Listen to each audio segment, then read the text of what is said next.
Maple syrup happens in a very tight window, and it's totally temperature dependent. Below zero at night and above zero during the day. Maple syrup producers and festival organizers keep a close watch on the weather come February. -5 approximately at night, give or take a little bit. It gets up to 8 or 10 degrees during the day. That's great.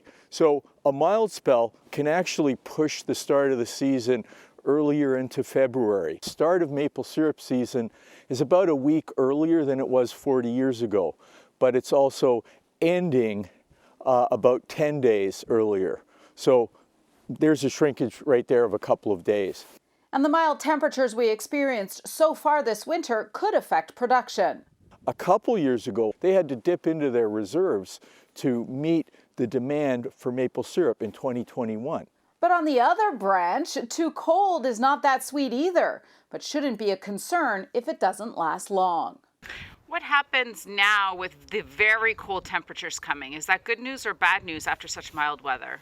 I think it's not such a bad thing because it's probably more like a normal season. In the meantime, they are playing the waiting game to begin tapping trees. Trees are not tapped yet. Why is that? Why do we have to wait for perfect weather for that? Well, if you tap them too early, they can just start healing up on you and stop the flow.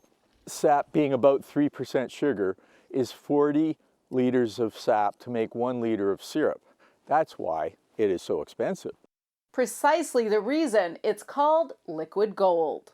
Hopefully we get the perfect weather and the buckets will actually fill. That's right. They're pretty light right now.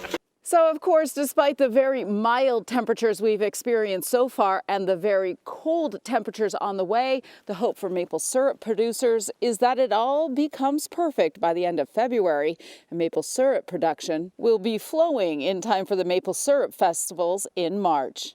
At the Courtright Center, Audra Brown, City News.